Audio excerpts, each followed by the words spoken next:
یعنی پاکستان کو اپنی حفاظت کے لیے کسی دوسرے ملک کے ہتھیاروں پر مکمل انحصار نہیں کرنا پڑتا۔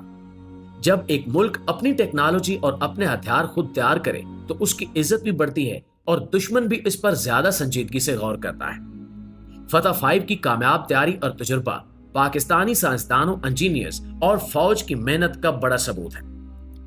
ناظرین گرامی، اس کے علاوہ اب پاکستان ترکی کے ساتھ مل کر جدید ڈرونز پر بھی کام کر رہا ہے، اور یہ بھی کوئی معمولی منصوبہ نہیں ہے۔ دونوں ملکوں کی انجینئرنگ، سینسر ٹیکنالوجی اور فوجی تجربے کو جوڑ کر ایک ایسا پلیٹ فارم تیار کرنے کی کوشش کی جا رہی ہے جو عملی میدان میں حقیقتاً فرق ڈال سکے۔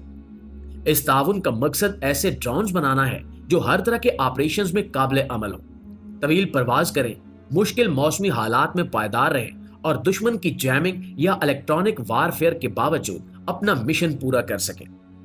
ذرا تصور کریں کہ ایک ڈرون جو رات میں بھی واضح امیج فراہم کرے، دن میں سینکڑوں کلومیٹر تک نگرانی کر سکے اور مختلف پے لوڈ بآسانی بدل سکتا ہو۔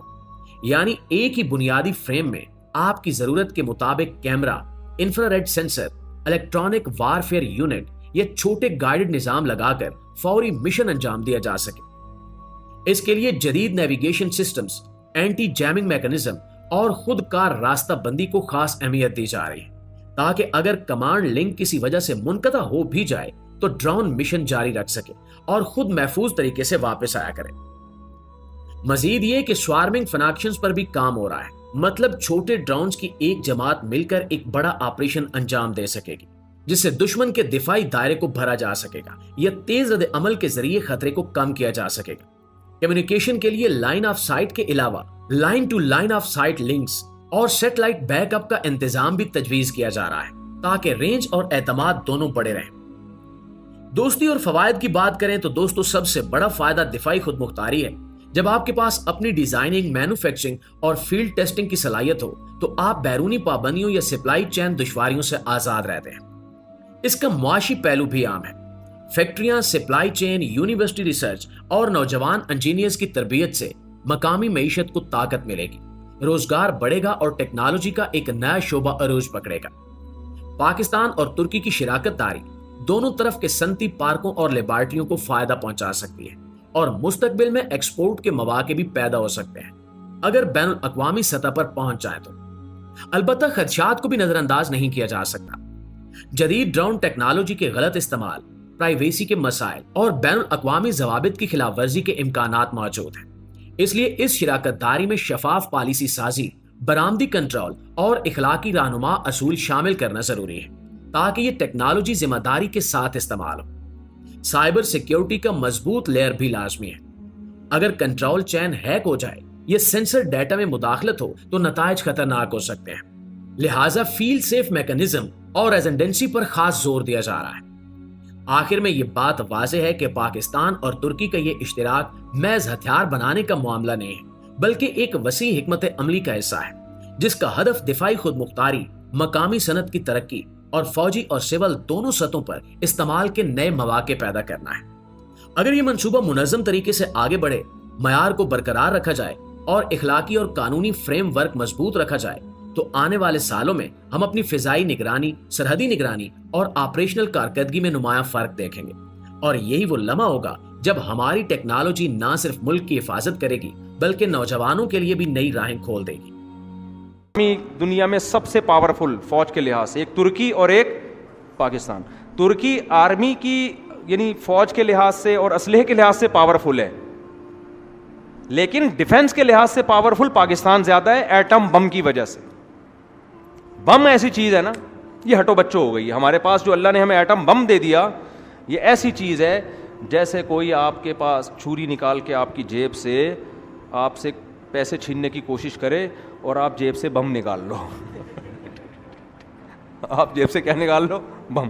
وہ لڑے گا آپ سے، کہے گا بھائی جو کچھ میرے پاس ہے وہ بھی تو لے۔ تو اب کوئی بھی ہمارے ملک پہ حملے کی بات کرتا ہے، کوئی بھی جتنا مرضی ڈراتا ہے، کچھ بھی کرے، ہم بولیں بھائی بم ہے۔ کیا ہے ہمارے پاس؟ کیا ہے؟ بم ہے۔ تو جس نے بھی پاکستان کو ایٹمی طاقت بنانے میں بڑا کردار ادا کیا ہے نا، اس کا ہم سب پر بہت بڑا احسان۔ تو اللہ کیا فرماتے ہیں؟ اعدوا لهم ما استطعتم من قوة، تم جتنی قوت اکٹھی کر سکتے ہو دشمن کے خلاف اپنی ڈیفنس میں وہ طاقت جمع کرو.